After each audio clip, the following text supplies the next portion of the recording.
अस्सलामुअलैकुम नाजरीन, आप देख रहे हैं नूरानी खबरें। नाजरीन, आज की इस वीडियो में हम आपकी खिदमत में पेश करने जा रहे हैं कौम सबा पर अल्लाह के अजाब की एक हकीकी दास्तां।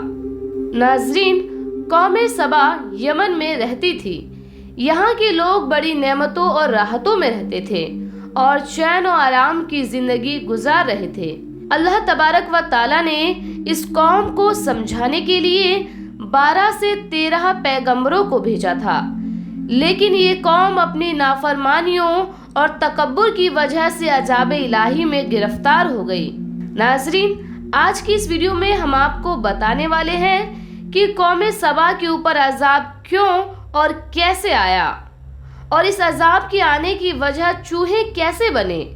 लेकिन नाजरीन, वीडियो शुरू करने से पहले आपसे मुअद्दबाना गुजारिश है कि वीडियो को आखिर तक ज़रूर देखें। वीडियो पसंद आने पर वीडियो को लाइक और ज़्यादा से ज़्यादा शेयर करें। इसके अलावा नाजरीन, अगर आप हमारे चैनल नूरानी खबरें पर नए हैं और अगर आपने अभी तक हमारे चैनल को सब्सक्राइब नहीं किया है तो रेड कलर के सब्सक्राइब बटन को दबाकर पास ही में लगे घंटी वाले बटन पर ज़रूर क्लिक करें ताकि हमारे चैनल पर अपलोड होने वाली लेटेस्ट वीडियो की नोटिफिकेशन सबसे पहले आपको मिले। नाजरीन, कौम सबा के बागात में इतने फल आया करते थे कि जब कोई शख्स फलों का टोकरा लेकर गुजरता तो बगैर हाथ लगाए तरह तरह के फलों से उसका टोकरा भर जाता। यानी कि ये कौम बड़ी ही खुशहाल, अमन सुकून और आराम व चैन की जिंदगी बसर कर रही थी। मगर इन नेमतों की कसरत और खुशहाली ने इस कौम को सरकश और मुतकब्बिर बना दिया।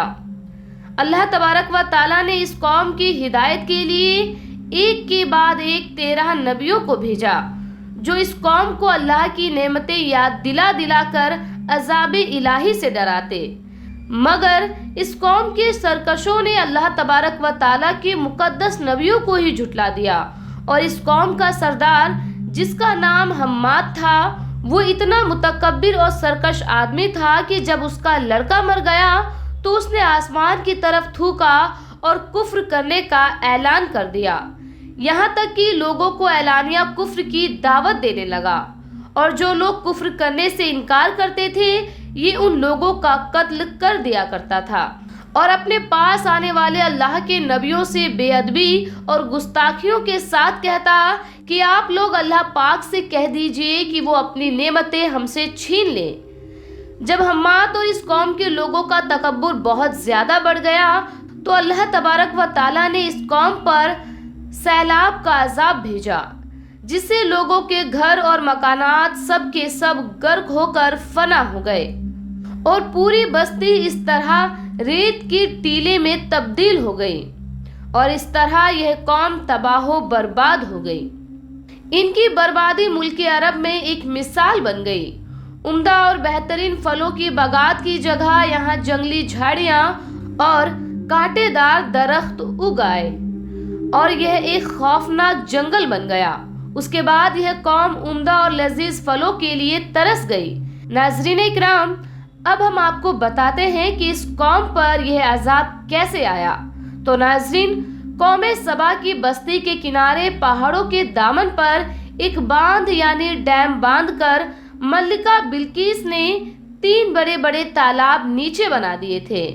एक चूहे ने अल्लाह के हुक्म से बांध की दीवार में सुराख कर दिया और उसे खोखला बना दिया और वह सुराख बढ़ते बढ़ते एक बहुत बड़ा सुराख बन गया, यहाँ तक कि बांध की यह दीवार टूट गई और अचानक जोरदार सैलाब आ गया। बस्ती वाले इस सुराख से गाफिल थे और अपने घरों में चैन से आराम कर रहे थे कि अचानक सैलाब की धारों ने इस बस्ती को गर्क कर दिया। अल्लाह ताला ने इस कौम के हलाक का तज़किरा फरमाते हुए कुरान मजीद की सूरह सबा आयत नंबर 15 और 17 में इरशाद फरमाया है कि बेशक सबा के लिए ये आबादी में निशानी थी। 2 बाग दाहिने और बाएं, अपने रब का रिज्क खाओ और उसका शुक्र अदा करो। पाकीज़ा शहर बख्शने वाला रब है। तो उन्होंने मुंह फेरा तो हमने उन पर जोर का सैलाब भेजा اور ان کے باغوں کے عوض میں جس میں بدمزہ میوہ اور جھاڑیاں اور کچھ تھوڑی سی بیریاں، ہم نے انہیں یہ بدلہ دیا، ان کی ناشکری کی سزا۔ اور ہم کسے سزا دیتے ہیں؟ اسی کو جو ناشکرا ہے۔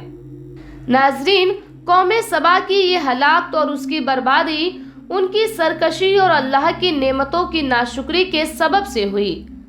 ان کی بدعمالیاں اور اللہ کے نبیوں کے ساتھ بے ادبیاں اور گستاخیاں جب بہت زیادہ بڑھ گئی تو اللہ پاک کا قہر اور غضب عذاب بن کر سیلاب کی صورت میں آ گیا۔ لہٰذا ہمیں چاہیے کہ ہم اللہ پاک کی دی ہوئی ہر نعمت کا شکر ادا کرنے والے بن جائیں اور سرکشی اور گناہوں سے ہمیشہ دوری بنائے رکھیں، ورنہ خطرہ ہے کہ کہیں عذاب الہی ہم پر بھی نہ اتر پڑے، کیونکہ جو قوم اس سرکشی اور بدعمالی کو اپنے جینے کا طریقہ بنا لیتی ہے اور آخر کار اس کا بھی یہی حشر ہوتا ہے، وہ قوم عذاب الہی کی مار سے برباد اور ان کی آبادیاں تہس نہس ہو کر ویران ہو جاتی ہے۔ ناظرین، اللہ تعالیٰ سے دعا ہے کہ اللہ تعالیٰ ہم سبھی کو اپنی نافرمانی اور سرکشی سے محفوظ رکھے اور ہر طرح کے عذاب سے ہم سب کی حفاظت فرمائے۔ اللہ تعالیٰ ہم سبھی کو پیارے نبی کریم حضور مصطفیٰ صلی اللہ تعالیٰ علیہ وسلم کی سنتوں پر چلنے کی توفیق نصیب عطا فرمائے۔ آمین۔ خدا حافظ۔